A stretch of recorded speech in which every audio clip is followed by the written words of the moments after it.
So this is basically a chapter about microbes in human welfare. So in this chapter, we'll discuss about different microbes which we use in households, industrial products, sewage treatment, microbes in production of biogas, microbes as biocontrol agents, and microbes as biofertilizers. ठीक है? So जैसे यहाँ पे लिखा हुआ है besides macroscopic plants and animals, microbes are the major components of a biological system on this earth. ठीक है? जैसे आपने डाइवर्सिटी पढ़ी है, जनरली जो बैक्टीरिया है वो कौन से किंगडम में आते हैं आपके मोनेरा. ठीक है ना? अगर हम बैक्टीरिया की बात कर रहे हैं तो वो किस में आते हैं आपके किंगडम मोनेरा. ठीक है ना? आपने 5 किंगडम क्लासिफिकेशन पढ़ी है जिसमें मोनेरा, प्रोटिस्टा, फंजाई, प्लांट्स और क्या आते हैं आपके एनिमल्स. ठीक है? जो माइक्रोब्स हैं वो हर जगह पर हैं. They are present everywhere, either that is basically soil, water, air, inside our bodies and that of other animals and plants. ठीक है? जो माइक्रोब्स दूसरे एनिमल्स प्लांट्स में रहते हैं उन्हें हम क्या बोल देते हैं, एक तरह से पैरासाइट. क्या बोल देते हैं हम आपका? पैरासाइट. जैसे होता है ना बहुत सारे जो बैक्टीरिया हैं, वायरस हैं, फंगस हैं, वो ह्यूमंस के अंदर भी डिजीज करते हैं. ठीक है? They are present even at sites जहां पर और कोई लाइफ फॉर्म है भी नहीं, जैसे deep inside geysers, thermal vents, मतलब जहां पे टेम्परेचर बहुत ज्यादा है, जहां पर temperature may be as high as 100 degree Celsius, deep in the soil, under the layers of snow several metres thick and in highly acidic environments. ठीक है? Microbes are diverse, protozoa, bacteria, fungus, microscopic animal and plant viruses. ठीक है? ऐसे viroids होते हैं, prions होते हैं. Prions क्या होते हैं आपके? Infectious proteins. ठीक है? विरोइड्स क्या होते हैं? Viruses devoid of protein envelope. Viroids क्या होते हैं आपके? Viruses devoid of protein envelope. Devoid of, normally virus के अंदर जेनेटिक मटेरियल होता है और उसके अराउंड एक प्रोटीन एनवेलप होती है, बट विरोइड्स के अंदर आपकी प्रोटीन एनवेलप नहीं होती. ठीक है? प्रायोन्स, प्रायोन्स भी आपने पढ़े हैं फर्स्ट चैप्टर, जो सॉरी सेकंड चैप्टर था +1 के अंदर. इन्फेक्शियस प्रोटीन्स जो अलग अलग टाइप के डिजीज करते हैं, जैसे वी कैन से जैसे mad cow disease, Creutzfeldt Jakob disease, scrapie disease. Prions क्या होते हैं आपकी? Infectious proteins. ठीक है? इसके अलावा जैसे इसमें अगर हम देखें microbes like bacteria and fungus, उनको हम मीडियम के ऊपर ग्रो करा सकते हैं. ठीक है? और वो जो कॉलोनीज है वो आपको नेक्ड आई से दिखती हैं, because microbes and fungus they are very small in size, तो नॉर्मली तो आप उनको नहीं देख सकते. ठीक है? जैसे यहाँ पर उन्होंने डायग्राम में दिखा रखा है कि मतलब दिस इज बैक्टीरियल कॉलोनी. ठीक है? जैसे बैक्टीरिया की कॉलोनी दिखा रखी है आपकी. This is how bacteria looks like. जैसे ये ए वाला जो डायग्राम है उसमें रॉड शेप्ड है, दूसरे वाले में आपके कैसे हैं आपके? That is basically spherical. Rod shape जिन्हें हम बैसिलस बोलते हैं और स्फेरिकल जिन्हें हम कोकस बोलते हैं. ठीक है? इसके अलावा बैक्टीरियोफाज दिखा रखे हैं. जैसे एक पर्टिकुलर वायरस होता है एडिनो वायरस. एडिनो वायरस क्या करता है आपका? Respiratory infection. ठीक है? एडिनो वायरसेस क्या करते हैं आपके? Respiratory infections. ठीक है? ये भी एग्जाम में क्वेश्चन आ जाता है. बाकी एक टोबैको मोज़ोइक वायरस दिखा रखा है जो बेसिकली टोबैको को अफेक्ट करता है. So next they have given, this is like the colony, like if you grow bacteria on a medium it will look like this. ठीक है? बट अगर आप फंगस को ग्रो करते हो तो फंगस आपको ऐसी दिखती है, क्योंकि अगर आपने फंगस पढ़ा तो उसमें हाइफे होते हैं, बहुत सारे हाइफे मिलके क्या बनाते हैं? माइसीलियम. ठीक है ना? जैसे आप कई बार देखते हो जैसे ब्रेड होती है, ब्रेड पे होता है ना, कई बार पड़ी रहे तो फंगस आ जाती है. जैसे कई बार बड़े सारे फ्रूट्स पे भी आप देखते हो वो होते हैं ना, वो फंगल ग्रोथ होती है. ठीक है ना? बैक्टीरिया तो जनरली क्या होते हैं कि, क्योंकि बैक्टीरिया तो ऐसे कॉलोनीज हमें देखने को मिलते हैं. ठीक है? तो बहुत सारे हमारे जो हमारी वेजिटेबल्स होगी, ठीक है, वो फंगस के कारण अफेक्ट होती है. ठीक है? ब्रेड के ऊपर कई बार फंगस लग जाती है. ठीक है? तो this is how your bacterial and fungal colony looks like when you grow them on medium. ठीक है? तो इस चैप्टर में हम अलग अलग पढ़ेंगे, क्योंकि नॉर्मली तो चलो हम ये कहते हैं कि माइक्रोब्स हमारे लिए हार्मफुल होते हैं. ठीक है? क्योंकि वो डिजीज करते हैं, चाहे वो बैक्टीरियल डिजीज है, चाहे वो वायरल डिजीज है, चाहे फंगल डिजीज है. ठीक है? बट so many microbes जो हमारे लिए बेसिकली क्या है, they are beneficial for us, they are useful for us, ठीक है। Either like they have categorize them, जैसे कुछ हाउस होल्ड प्रोडक्ट्स होते हैं, कुछ को हम as a source of antibiotic use करते हैं, कुछ माइक्रोब से हम उनसे सीवेज ट्रीटमेंट कराते हैं, जैसे जो भी हमारे घर का वेस्ट है, हॉस्पिटल्स का वेस्ट है, या किसी इंडस्ट्री का वेस्ट है, तो obviously we need to take that water into a treatment plant, and for the treatment of that waste water हम क्या यूज करते हैं आपका, basically we use your basically microbes. इसके अलावा माइक्रोब्स को हम बायो फर्टिलाइजर की तरह यूज करते हैं। We use microbe for controlling pest, जैसे मान लो आपको किसी बैक्टीरिया को किसी पर्टिकुलर बेसिकली इंसेक्ट को किल करना है, तो कोई मान लो एक ऐसा इंसेक्ट है जो हमारी क्रॉप को खराब कर रहा है,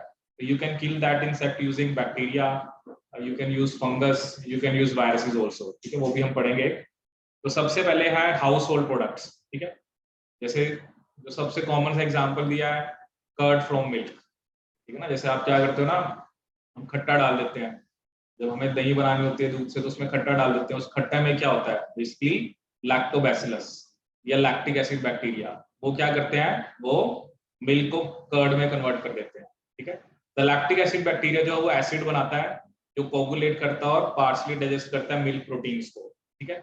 A small amount of curd added to the fresh milk as inoculum or starter contains millions of lactic acid bacteria which at suitable temperatures multiply, thus converting milk to curd, ठीक है, which also improves its nutritional quality by increasing vitamin B12, ठीक है। मतलब जो milk से जब curd बनती है तो उसकी न्यूट्रिशनल क्वालिटी भी बढ़ जाती है बाय इंक्रीजिंग विटामिन B12, ठीक है। हमारे स्टमक के अंदर भी लैक्टिक एसिड बैक्टीरिया होते हैं जो डिजीज कोजिंग माइक्रोब्स के ऊपर उनका चेक रहता है, ठीक है, क्योंकि ये मेनली एसिड सिक्रीट कर रहा है, तो मे बी बहुत सारे ऐसे बैक्टीरिया होते हैं जो एसिडिक एनवायरनमेंट में ग्रो नहीं कर पाते, जैसे हमारा स्टमक ही है, स्टमक की पीएच एसिडिक होती है, ठीक है, जो हमारा स्टमक है उसकी पीएच होती है 1.8 to 2, बहुत सारे जो माइक्रोब्स हैं वो इस एसिडिक पीएच पे ग्रो ही नहीं कर पाते, ठीक है। The dough which is used to make food such as dosa and idli is also fermented by bacteria, ठीक है। जैसे जो पफ्ड अपीयरेंस होता है डो का, वो CO2 गैस के कारण होता है, ठीक है। ऐसे जब हमें ब्रेड बनानी है तो वहां पर हम क्या यूज करते हैं, बेकर यीस्ट, ठीक है ना, जिसका नाम होता है सैक्रोमाइसिस सेरेविसाई, इसको हम ब्रूअर्स यीस्ट भी बोलते हैं, ठीक है ना, क्योंकि फर्मेंटेशन करती है ये, क्योंकि इथेनॉल भी बनती है, जब हमने आपने +1 में पढ़ा होगा, जो इथेनॉल फर्मेंटेशन होती है उसमें इथेनॉल प्लस CO2 बनता है, तो CO2 जो होती है उसका रोल तो क्या होता है, जैसे ब्रेड को मतलब जिसमें आप कहते हो पफ्ड अप अपीयरेंस होता है, जैसे आप देखते हो ना कि पफ्ड अप अपीयरेंस किसके कारण है, that is because of CO2। A number of traditional drinks and foods are also made by fermentation by the microbes, जैसे टोडी, जैसे एग्जाम में क्वेश्चन आ जाता है टोडी क्या है, ये एक ट्रेडिशनल ड्रिंक है, कहाँ का, सदर्न इंडिया का, जिसको हम कैसे बनाते हैं, by fermenting sap from palms, ठीक है।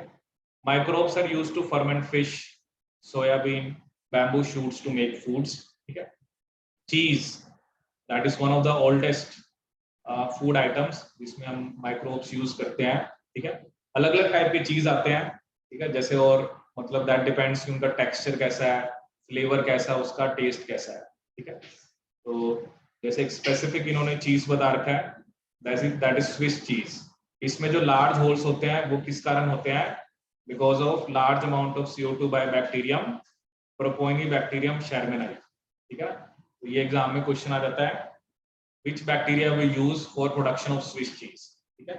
और एक होता है रॉकीफोर्ड चीज, मतलब ये जो चीज होता है ना ये ब्लू होता है, इसमें हम एक पर्टिकुलर फंगस यूज करते हैं, उस फंगस का आप चाहे नाम लिख लो, वो एनसीईआरटी में मेंशन नहीं है, पेनिसिलियम रॉकीफोर्टाई, कौन सी हम यूज करते हैं, पेनिसिलियम रॉकीफोर्टाई।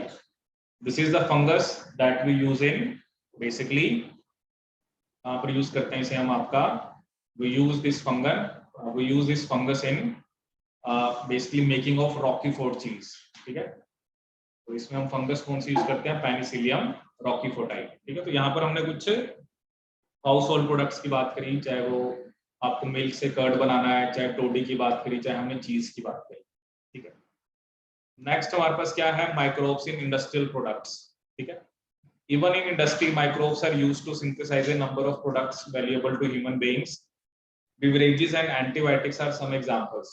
ठीक है? Production on an industrial scale require growing microbes in large vessels called fermenters. ठीक है ना? जो ये बहुत सारे जो बेवरेजेस बनते हैं, चाहे वाइन है, बियर है, विस्की है, ब्रांडी है, रम है, तो इसके लिए वी नीड बिग, क्योंकि बड़े स्केल पे बनाना तो फर्मेंटर्स हमें चाहिए होते हैं। तो ये फर्मेंटर्स, इनकी कैपेसिटी होती है, मान लो कुछ 10,000 लीटर्स के हैं, 50,000 लीटर्स के हैं, 1 लाख लीटर्स के हैं, वो डिपेंड करता है आपको कितना प्रोड्यूस करना है। ठीक है? So microbe specially yeast have been used from time immemorial for the production of beverages like wine, beer, whisky, brandy and rum. ठीक है? इसके लिए भी हम वही ईस्ट करते हैं, ईस्ट यूज करते हैं जो भी मैंने आपको बताई थी, सैक्रोमाइसिस सेरेबेसाई, जो कि इसे हम बेकर्स ईस्ट भी बोलते हैं और ब्रूअर्स ईस्ट भी बोलते हैं। ठीक है? It is used for fermenting malted cereals and fruit juices to produce ethanol. ठीक है ना? जैसे वाइन जो है वो एक तरह से किससे बनती है आपकी, that is wine is formed from grapes. जैसे आते हैं ना जो ग्रेप्स आते हैं आपके, उससे बनती है। ऐसे जैसे वोडका है वो राइस से बनती है। तो अलग अलग टाइप के जो होते हैं ना, मतलब आपको तो क्या चाहिए, यू नीड सम कार्बोहाइड्रेट्स।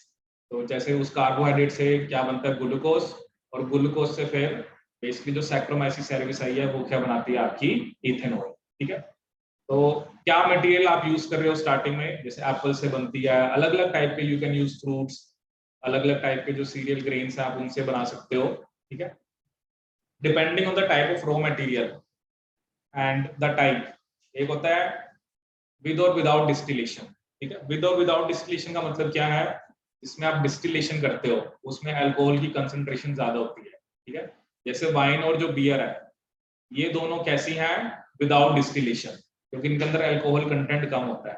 लेकिन जो विस्की है, ब्रांडी है, रम है, ये सब कैसे हम बनाते हैं, डिस्टिलेशन से, और इनके अंदर अल्कोहल का कंटेंट क्या होता है आपका, ज्यादा होता है। They can ask this thing in exam कि आप ये बताओ कि बेसिकली जो कौन सी आपकी ड्रिंक्स हैं वो डिस्टिल्ड होती हैं और कौन सी आपकी विदाउट डिस्टिलेशन हम बनाते हैं। ठीक है? So we have to keep this thing in mind. Without distillation वाली वाइन और बियर है, और डिस्टिलेशन वाली आपकी विस्की, ब्रांडी एंड रम है। ठीक है? Next we have antibiotics. इसकी एंटी का मतलब है अगेंस्ट, बायो मींस लाइफ। जैसे एंटीबायोटिक्स जो है ये बेसिकली किस लिए दी जाता है, जैसे हमें कोई इन्फेक्शन हो जाता है, ठीक है ना, उस इन्फेक्शन से हमें, if you want to get rid of that infection, ठीक है, तो उसके लिए हम क्या यूज करते हैं, आपकी एंटीबायोटिक्स। ठीक है? So basically antibiotics are chemical, जो कि मान लो कुछ माइक्रोब बनाते हैं, लेकिन वो दूसरे माइक्रोब को किल करते हैं। ठीक है? जैसे इसकी जो डिस्कवरी थी, that is one of the antibiotic penicillin. इसको किसने डिस्कवर किया था, अलेक्जेंडर फ्लेमिंग ने। ठीक है? उसने क्या देखा, जैसे मान लो ये प्लेट है, ठीक है, उस पर ना एक फंगस ग्रो कर रही थी। ठीक है? उसने क्या देखा कि जहां पर फंगस ग्रो कर रही थी ना, उसके मतलब अराउंड कोई बैक्टीरिया ग्रो नहीं कर पा रहा था। ठीक है ना? क्योंकि मतलब फंगस कोई ना कोई सब्सटेंस बना रही है, जो फंगस जो सब्सटेंस बना रही है वो बैक्टीरिया की ग्रोथ को रोक रहा है, मतलब क्लियर जोन था। तो वो फंगस क्या बना रही थी, penicillin. That is just one of the example we have taken. ऐसे अलग अलग टाइप के बेसिकली आपके और भी फंगस होते हैं और भी बैक्टीरिया होते हैं। जैसे फंगस ने एंटीबायोटिक इसलिए बनाई बैक्टीरिया को मारने के लिए। ठीक है? और ये ना उसकी बाय चांस डिस्कवरी थी, जैसे वो ऐसा कुछ कर तो नहीं रहा था, लेकिन उसने बाय चांस ये चीज डिस्कवर करी। और ये जो बाय चांस डिस्कवरीज होती हैं, इसे हम बोलते हैं सेरेंडिपिटी। क्या बोलते हैं हम आपका, सेरेंडिपिटी। जो बाय चांस डिस्कवरी होती है इसे हम क्या बोलते हैं, सेरेंडिपिटी। ठीक है? यहाँ पे ये देखो उसने क्या लिखा है, you are familiar with the commonly used antibiotic penicillin. Do you know that penicillin was the first antibiotic to be discovered, and it was a chance discovery. Okay, so that is why I have used the term serendipity. Alexander Fleming, while working on Staphylococcus bacteria, once observed a mold growing in one of its unwashed culture plates around which Staphylococcus could not grow. मतलब एक fungus थी, but उसके around bacteria नहीं grow कर पा रहा था। इसका मतलब there is some sort of chemical जो फंगस बना रही है, तो उसको उसने नाम पेनिसिलिन दे दिया, जो कि वो कौन सी फंगस थी आपकी, पेनिसिलियम रोटेटम। ठीक है? लेकिन बाद में मतलब जो उसका फुल पोटेंशियल था वो किसने एस्टैब्लिश करा, अर्नेस्ट चेन एंड हावर्ड फ्लोरे, ठीक है। And this antibiotic they have used extensively for to treat American soldiers wounded in World War II, and for the discovery of penicillin, Fleming, Chain and Flore, they were awarded with Nobel Prize in 1945. ठीक है, 1945 में उनको इसकी discovery के लिए क्या मिला था, नोबेल प्राइज, ठीक है।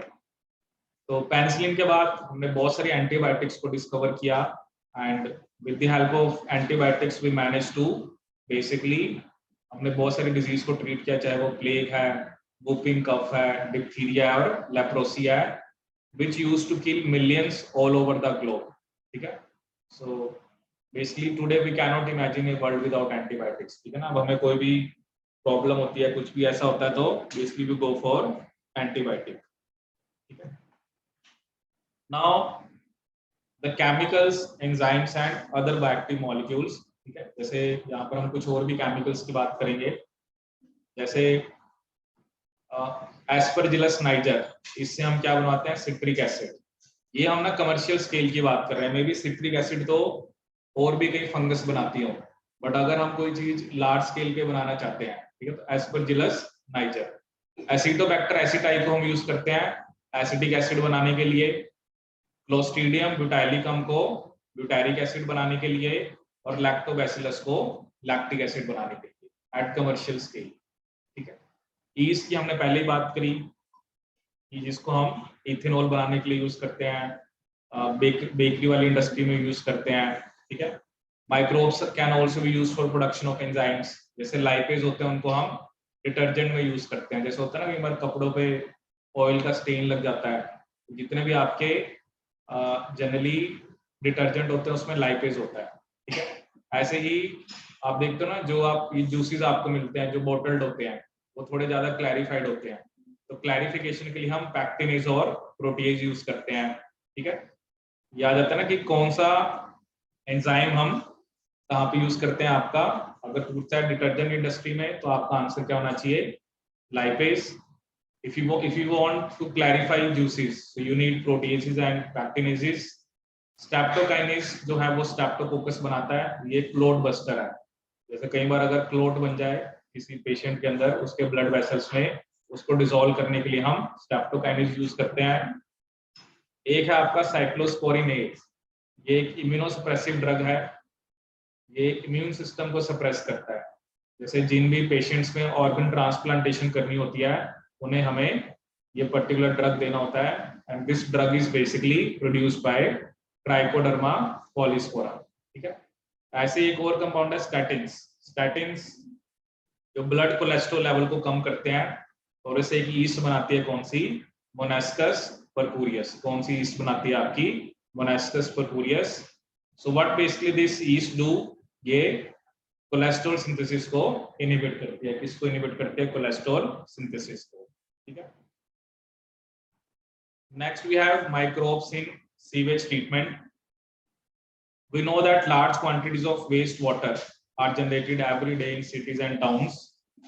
A major component of wastewater is human excreta, ठीक है। तो जो म्युनिसिपल वेस्ट वाटर होता है उसे हम सीवेज कहते हैं।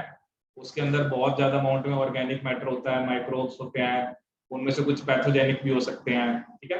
तो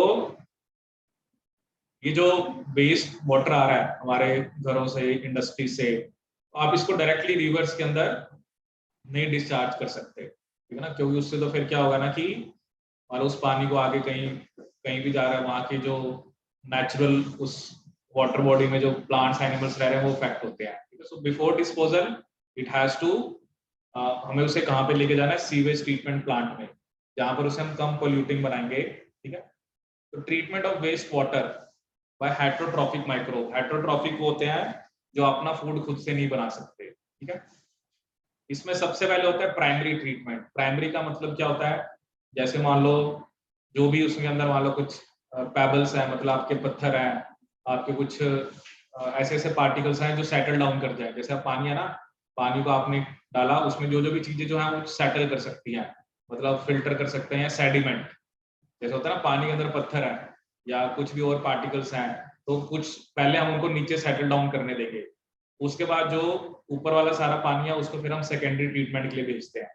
सेकेंडरी ट्रीटमेंट जो होता है वो बायोलॉजिकल ट्रीटमेंट होता है, उसके अंदर हम फ्लॉक यूज करते हैं, वो भी हम पढ़ेंगे कि फ्लॉक्स क्या होते हैं, क्योंकि वो वेस्ट वाटर को के अंदर जो ऑर्गेनिक मैटर है उसको यूज करते हैं और बेसिकली उसको डिग्रेड करते हैं। ठीक है, सो प्राइमरी ट्रीटमेंट में हम फिजिकली रिमूव करते हैं पार्टिकल्स को, चाहे वो लार्ज है चाहे स्मॉल है, from the sewage through filtration and sedimentation. These are removed in stages. ठीक है, इनिशियली फ्लोटिंग डेब्रिस जो है उसको हम कैसे रिमूव करते हैं, सिक्वेंशियल फिल्ट्रेशन से। Then the grit are removed by sedimentation. ठीक है, all solids that settle form the primary sludge, और जो सुपरनेटेड होता है वो क्या होता है आपका effluent. The effluent from the primary settling tank is taken for the secondary treatment. इसको फिर हम कहाँ पे ले जाते हैं, सेकेंडरी ट्रीटमेंट के लिए। तो सेकेंडरी ट्रीटमेंट में क्या होता है, प्राइमरी एफ्लुएंट जो है उसको हम लार्ज एरेशन टैंक्स में भेजते हैं, जहां पर उसको हम कॉन्स्टेंटली एजिटेट करते हैं। This allows vigorous growth of useful aerobic microbes into flocs. ठीक है, फ्लॉक्स क्या होते हैं आपके masses of bacteria associated with fungal filaments to form mesh-like structure. While growing, these microbes consume the major part of the organic matter in the effluent. ठीक है, और ये किसको रिड्यूस करते हैं, आपके बीओडी को। मतलब क्या होता है ना, जितना वेस्ट ज्यादा है उतनी ही ज्यादा आपको ऑक्सीजन चाहिए। ठीक है ना, जैसे मान लो आपके पास किसी में वेस्ट कम है तो बेसिकली उस मतलब वेस्ट कम है तो उसकी बीओडी भी कम है। ठीक है ना, क्योंकि मान लो ये जो वेस्ट है, वेस्ट को डिग्रेड करने के लिए मुझे क्या चाहिए, ऑक्सीजन। ठीक है ना, अगर वेस्ट ज्यादा होगा तो ऑक्सीजन भी ज्यादा चाहिए होगी। तो ये क्या करते हैं, इस ट्रीटमेंट में हम क्या कर रहे हैं, बीओडी को कम कर रहे हैं कि वेस्ट जो है उसको हम सिंपलर जैसे CO2 में कन्वर्ट कर दिया, वाटर में कन्वर्ट कर दिया, ताकि वेस्ट जो है उसके अंदर वो कम होता जाए। ठीक है ना, यहाँ पर लिखा ना, while growing these microbe consume the major part of organic matter in effluent. This significantly reduces the BOD of the effluent. BOD refers to the amount of oxygen that would be consumed if all the organic matter in 1 liter of water were oxidized by bacteria. अगर 1 litre water के अंदर अगर organic matter ज्यादा है तो उसको degrade करने के लिए ऑक्सीजन भी ज्यादा चाहिए। ठीक है ना, मतलब बीओडी, मतलब आप बीओडी को बस ये मान के चलो, दैट इज द जो माइक्रोब्स हैं जिन्होंने ऑर्गेनिक मैटर को डिग्रेड करना है उनको ऑक्सीजन कितनी चाहिए। ऑर्गेनिक मैटर ज्यादा होगा तो उन माइक्रोब्स को ऑर्गेनिक मैटर को डिग्रेड करने के लिए ऑक्सीजन भी क्या चाहिए, आपकी ज्यादा चाहिए। ठीक है, the sewage water is treated till the BOD is reduced. ठीक है, तो BOD test measure the rate of uptake of oxygen and by micro organism in a sample of water. ठीक है, सो इनडायरेक्टली हम क्या कह सकते हैं, BOD is a measure of organic matter present. ठीक है, जितना बीओडी वेस्ट वाटर की ज्यादा है उतना ही उसका ज्यादा पोल्यूटिंग पोटेंशियल है। ठीक है ना, जैसे क्या होता है ना, मान लो आपने जो अभी हमने क्या करा प्राइमरी ट्रीटमेंट में, हमने क्या किया, जो भी हमने कहा ना, जो भी पेबल्स थे, पत्थर थे छोटे मोटे, वो तो सेटल हो गए। अब ये ऊपर जो एफ्लुएंट था इसका हमने सेकेंडरी ट्रीटमेंट कराना है। ठीक है, अब आपने एफ्लुएंट को यहाँ पे डाल लिया। ठीक है, अब इसमें आपने फ्लॉक्स डाले। फ्लॉक्स क्या, आपका बैक्टीरिया और फंगस के एसोसिएशन है। फ्लॉक्स क्या करते हैं, वो इसके अंदर जो ऑर्गेनिक मैटर है उसको डिग्रेड करेंगे। ठीक है, और उनको ऑक्सीजन चाहिए, तो ये एरोबिक ट्रीटमेंट है। ठीक है, तो जैसे जैसे हम बीओडी रिड्यूस होगी फिर हम बेसिकली क्या करते हैं, ये जो यहाँ पर बीओडी रिड्यूस होगी फिर इसको हमने एक और टैंक में डाल दिया। ठीक है, जो फ्लॉक्स थे उनको हमने नीचे सेटल डाउन करा दिया। मतलब क्योंकि क्या होगा ना, बैक्टीरिया और फंगस ग्रो करेंगे। जैसे फ्लॉक जो आपने ना, फ्लॉक तो आपने पहले थोड़ा सा डाला था, थोड़े से बैक्टीरिया फंगस डाले थे, लेकिन बैक्टीरिया और फंगस बेस को यूज करके वो क्या करेंगे, ग्रो करेंगे। जैसे मैं आपको एग्जांपल दूं, मान लो कहीं पर गंदगी होती है, कहीं पर भी वेस्ट चीजें पड़े तो वहां मच्छर आ जाते हैं। मान लो मच्छर तो पहले एक ही आया, लेकिन उस वेस्ट को यूज करके कितने सारे मच्छर बन जाते हैं वहां पे। यही होता है ना, क्योंकि उनको फूड मिल गया। सेम वे जो फ्लॉक्स हैं उनके लिए जो वेस्ट वाटर है, जो मतलब जिसके अंदर आपका ऑर्गेनिक मैटर है, वो उसको यूज करके अपने आप को ग्रो करा रहे हैं। तो विद टाइम क्या होगा, फ्लॉक्स ग्रो करते जाएंगे। ठीक है, तो बाद में उन फ्लॉक्स को हम सेडिमेंट करा लेते हैं, और इस सेडिमेंट को मैं क्या बोलता हूँ, एक्टिवेटेड स्लज। ठीक है ना, तो ये जो एक्टिवेटेड स्लज है आप इसको इनोक्युलम की तरह यूज कर सकते हो। जैसे अब आपको दोबारा वेस्ट वाटर का ट्रीटमेंट कराना है तो इसमें से थोड़ा सा उठाओ उसको वेस्ट वाटर में डाल दो, वेस्ट वाटर को ये यूज करके ग्रो करेंगे।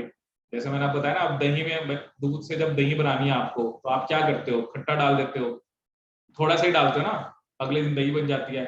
सेम वे ये जो है, ये जो बैक्टीरिया और फंगस जो थे फ्लॉक्स यहाँ पर ग्रो कर गए, इसमें से आपने जब दोबारा वेस्ट वाटर को ट्रीटमेंट कराना है तो इसमें से थोड़ा सा ले लो, क्योंकि जो आप इनोकुलम डालोगे वो वेस्ट वाटर को यूज करके ग्रो करेंगे। ठीक है, मतलब विद टाइम आपके फ्लॉक्स जो हैं वो ग्रो करते हैं जब आप उनको वेस्ट वाटर में डालते हो। ठीक है, so the remaining major part जो बाकी रह गया उसको फिर हम एनारोबिक ट्रीटमेंट कराते हैं, एनारोबिक स्लज डाइजेस्टर में ले जाते हैं, यहाँ पर और बैक्टीरिया होते हैं जो एनारोबिकली ग्रो करते हैं। अभी जो हमने ट्रीटमेंट कराया था वो एरोबिक था, जो फ्लोक्स हैं वो एरोबिक एनवायरनमेंट में ग्रो करते हैं। ठीक है, तो एनारोबिक में फिर बेसिकली बैक्टीरिया और जो फंगस है, तो ड्यूरिंग डाइजेशन बैक्टीरिया अलग अलग टाइप के गैसेस बनाता है, जिसमें आपका मीथेन है, हाइड्रोजन सल्फाइड है और कार्बन डाइऑक्साइड है। ठीक है, तो इनको हम बायोगैस बोलते हैं and they can be used as source of energy as it is inflammable.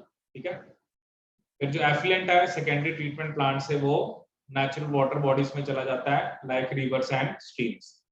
मैंने वही बताया ना, जो डायरेक्टली आप वेस्ट वाटर को नहीं बेसिकली वाटर बॉडीज के अंदर डिस्चार्ज नहीं कर सकते, तो आपको उसका ट्रीटमेंट पहले कराना पड़ता है। ठीक है, मतलब अगर हम वर्ल्ड वाइड कहीं भी बात कर रहे हैं, सो मतलब this is the only technology, blocks use करके फिर एनारोबिक ट्रीटमेंट कराते हैं, हम सीवेज ट्रीटमेंट कराते हैं। कोई भी ऐसी मैन मेड टेक्नोलॉजी नहीं है जो इस पर्टिकुलर ट्रीटमेंट ऑफ सीवेज को अभी तक मतलब राइवलरी दे पाई है, मतलब यही ट्रीटमेंट हर जगह चलता है। ठीक है, तो जैसे जैसे अर्बनाइजेशन बढ़ रही है, जैसे जैसे लोग रूरल एरियाज को छोड़ के अर्बन एरियाज में आ रहे हैं, तो उससे बेसिकली वेस्ट भी ज्यादा प्रोड्यूस हो रहा है। ठीक है, सो क्योंकि अनट्रीटेड को तो डालने का फायदा नहीं ना। आप देखो ना क्या होता है इंडस्ट्रीज में, से क्या क्या वो बना रहे हैं, वो डायरेक्ट डालेंगे तो उससे क्या होगा, वाटर बॉडीज जो है वो पोल्यूट होती हैं, क्योंकि नेचुरली उस वाटर बॉडी के अंदर जो भी प्लांट्स रह रहे हैं, जो एनिमल्स रह रहे हैं, वो अफेक्ट होते हैं। ठीक है, तो ऐसे एक पर्टिकुलर जो ministry of environment and forest, उन्होंने एक प्लान इनिशिएट करे हैं, Ganga action plan and Yamuna action plan. तो इसमें हमारा मोटिव यही है कि जो हमारी मेजर रिवर्स है कंट्री की, उनको हमने पोल्यूट होने से रोकना है। Under these plans it is proposed to build a large number of sewage treatment plants so that only treated sewage may be discharged into rivers। ठीक है, तो आप आसपास आपके कोई भी ऐसा ट्रीटमेंट प्लांट हो सकता है, क्योंकि देखो वेस्ट तो हर जगह जनरेट हो रहा है ना, तो उस पर्टिकुलर को आप बेसिकली जाके देख सकते हो कि वहां पर कैसे ट्रीट करते हैं वो। ठीक है, microbes in production of biogas. ठीक है, बायोगैस में वैसे मिक्सचर ऑफ गैसेज होती हैं, बट मेनली उसके अंदर क्या होता है, methane, which is produced by the microbial activity and which may be used as fuel। You have learned that microbes produce different types of gases and product during growth and metabolism। This type of gas produced depends upon the microbes and organic substrate they utilize।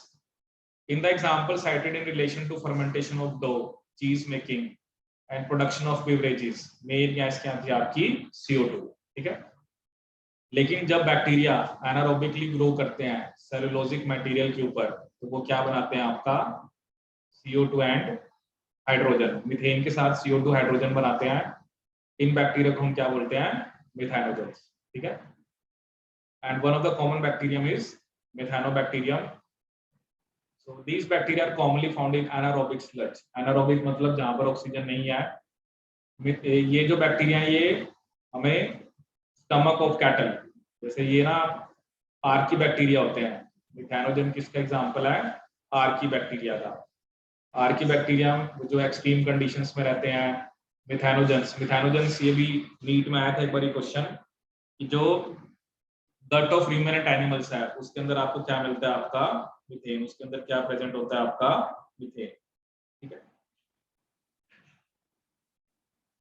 इसके अलावा basically यहाँ पर अगर हम देखें, a lot of cellulosic material present in the food of cattle is also present in the rumen। In rumen, these bacteria help in the breakdown of cellulose and play important role in nutrition of cattle। Okay? Thus the excreta of cattle, जिसे हम गोबर बोलते हैं, that is rich in these bacteria, ठीक है ना। तो डंग से हम बायोगैस बना सकते हैं, तो उसे हम क्या बोल देते हैं, आपकी गोबर गैस, ठीक है। तो ये जो बायोगैस प्लांट होता है, जैसे अब रूरल एरियाज में आपको ज्यादा देखने को मिलता है, 10 से 15 फीट डीप होता है, उसमें जो भी वेस्ट है आप उसको डाल देते हो। फिर स्लरी ऑफ डंग, क्योंकि जो गोबर है that is basically source of methanogens, उसको आप डाल देते हो स्लरी के ऊपर, विच कीप्स ऑन राइजिंग, ठीक है ना। क्योंकि राइज क्यों कर रहा है, क्योंकि गैस बन रही है। जैसे ये देखो, ये आपका एक, इसमें आपने वेस्ट डाल दिया और स्लरी डाल दी, तो ये गैस बनती है और उस गैस को फिर आप स्टोर कर सकते हो, ठीक है। जैसे उस गैस में क्या होती है, एक आउटलेट होती है और उसके थ्रू जो भी नियर बाय हाउसेज है, ठीक है, वहां पर आप इस गैस की सप्लाई कर सकते हो, ठीक है ना। जैसे हम एलपीजी सुनते हैं, सीएनजी सुनते हैं, ये एक बायोगैस है, ठीक है। सो स्पेंड स्लरी को हम रिमूव कर लेते हैं और उसको हम एज ए फर्टिलाइजर यूज कर सकते हैं, ठीक है। क्योंकि जो कैटल डंग है वो तो रूरल एरियाज में अवेलेबल होता है, काफी अवेलेबल होता है, ठीक है। सो जनरली बायोगैस प्लांट्स जो हैं वो रूरल एरियाज में बनाए जाते हैं, ठीक है। जो बायोगैस आप उसको कुकिंग में यूज कर सकते हो, लाइटिंग में यूज कर सकते हो, ठीक है।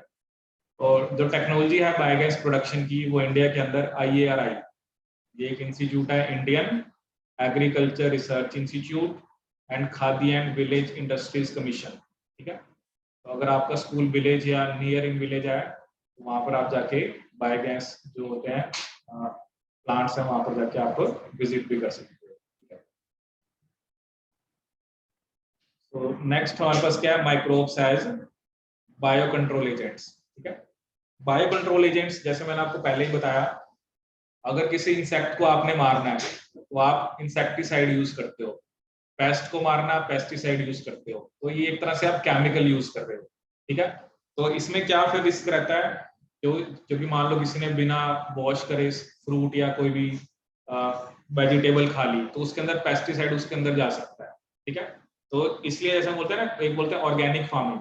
ऑर्गेनिक फार्मिंग में हम क्या देखते हैं कि नेचुरली उस इंसेक्ट को कौन मारता है, मान लो कोई बैक्टीरिया मारता है, तो वो बैक्टीरिया उस प्लांट के ऊपर आप उसके स्पोर्स बैक्टीरिया पे करते हो, कोई फंगस मारती है, जैसे होता है ना एक प्लांट है, मान लो ये एक प्लांट है, ठीक है।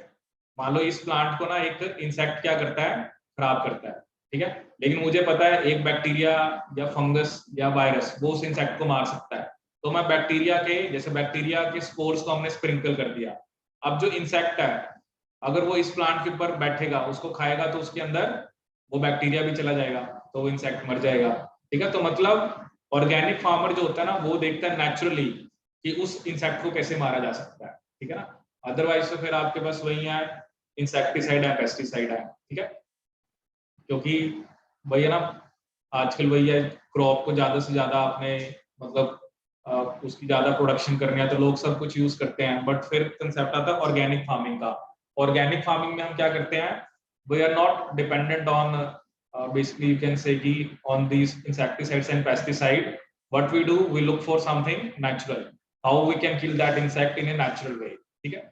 So biocontrol refers to the use of biological methods for controlling plant disease and pest. In modern society, these problems have been tackled increasingly by the use of by use of insecticide and pesticide. These chemicals are toxic and extremely harmful to human beings and animals alike, and have been polluting our environment, fruits, vegetables, and crop plants.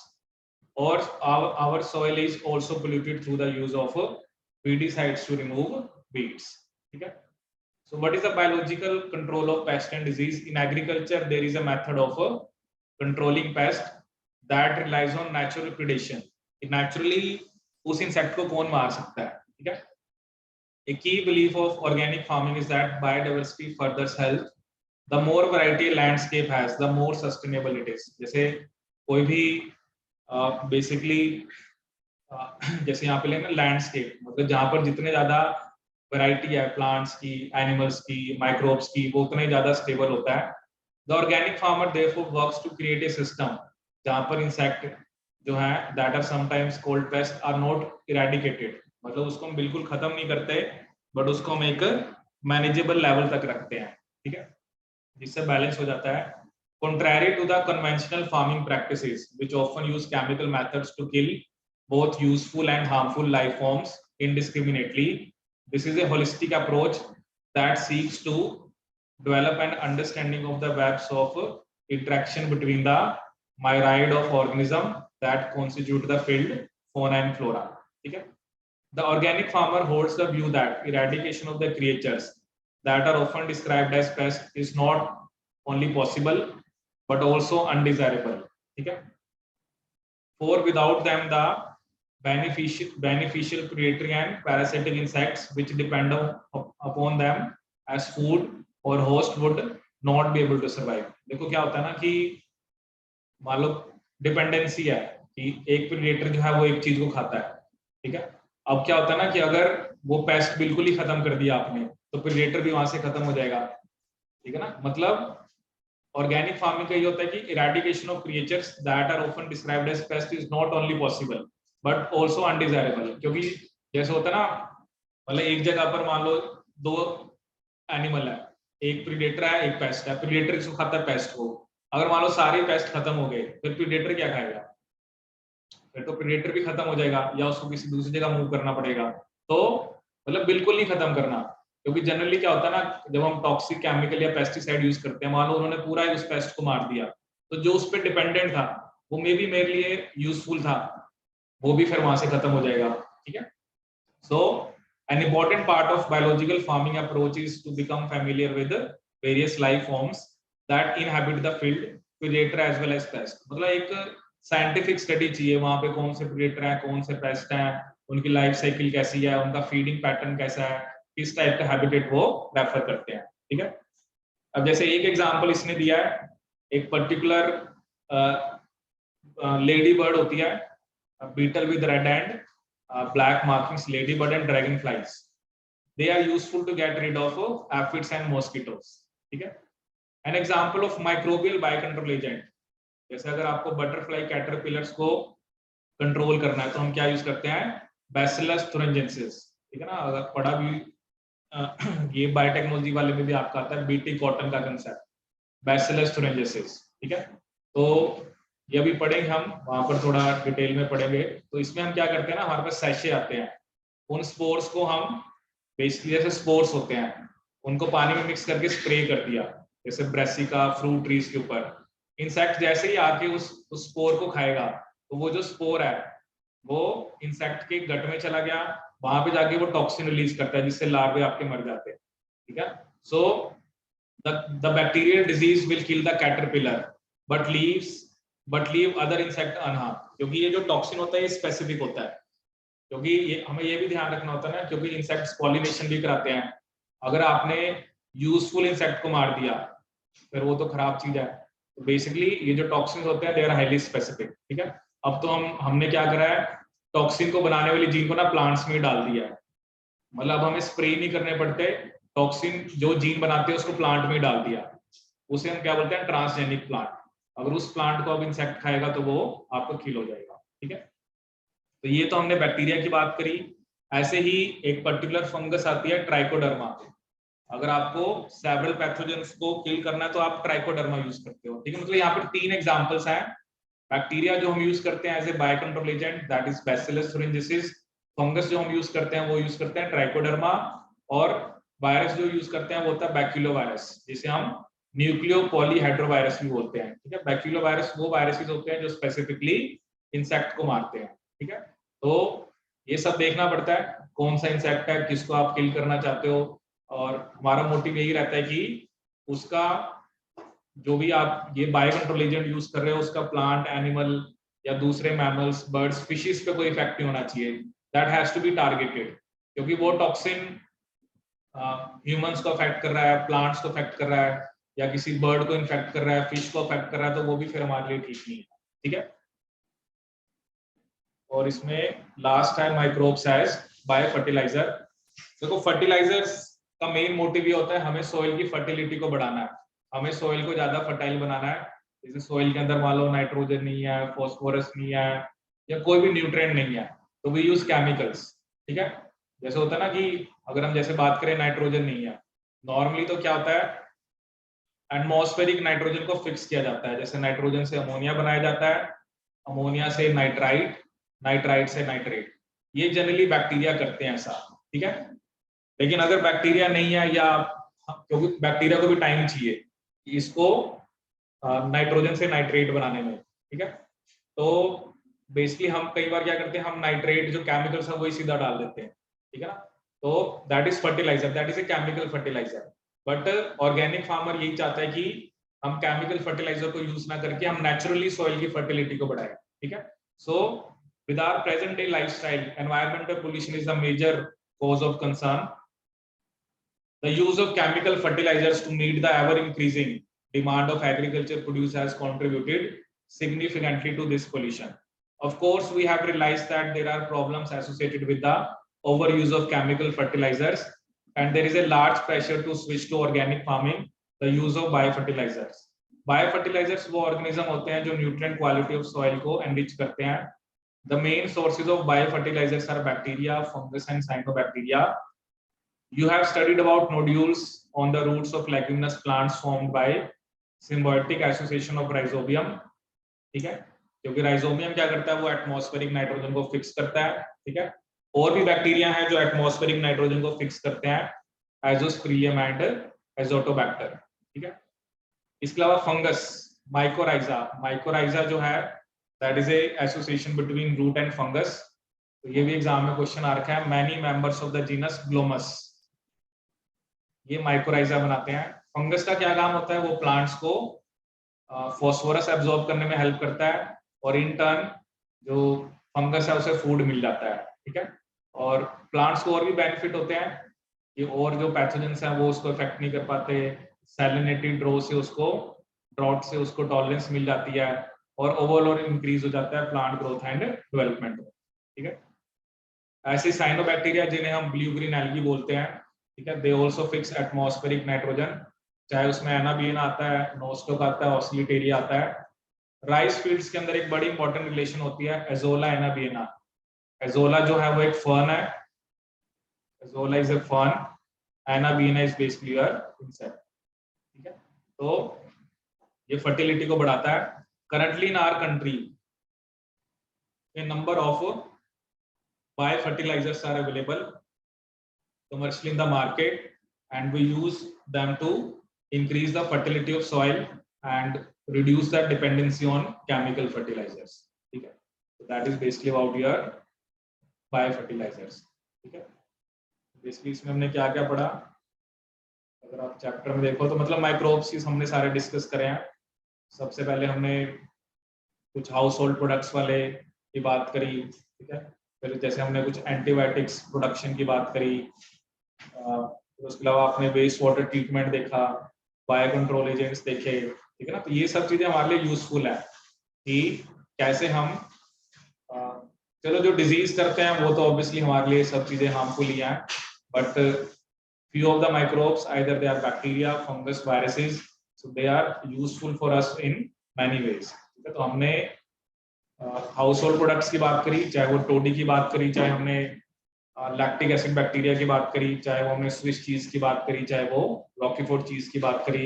Industrial products में आपने देखा हमने alcohol की बात करी, हमने basically antibiotics की बात करी, ठीक है। और भी हमने देखे सिट्रिक एसिड हम किससे प्रोड्यूस करा सकते हैं, स्ट्रेप्टोकाइनेज हो गया आपका, बेसिकली ये साइक्लोस्पोरिन ए हो गया, ठीक है, स्टैटिन्स हो गए। सीवेज ट्रीटमेंट में आपने देखा प्राइमरी सेकेंडरी ट्रीटमेंट, उसमें हम फ्लॉक्स यूज करते हैं। फ्लॉक्स भी एक तरह से माइक्रोब्स ही हैं, ठीक है। The motive of using flocs is to reduce BOD, जितना ऑर्गेनिक मैटर ज्यादा उतनी बीओडी ज्यादा होती है, but with the help of secondary treatment हम बीओडी को क्या कर देते हैं आपका कम। बायोगैस की बात हमने करी, उसमें मीथेन, CO2, हाइड्रोजन, उसमें आपने देखा एनारोबिक ट्रीटमेंट हम कराते हैं मीथेनोजन से। बायो कंट्रोल एजेंट्स में हमने तीन बातें करी, one is about bacteria, that is bacillus thuringiensis, fungus is trichoderma, and the virus is baculovirus और न्यूक्लियो पॉलीहेड्रोवायरस। बायो फर्टिलाइजर में जैसे आपने राइजोबियम का एग्जांपल देखा, ठीक है, एजोटोबैक्टर हो गया आपका।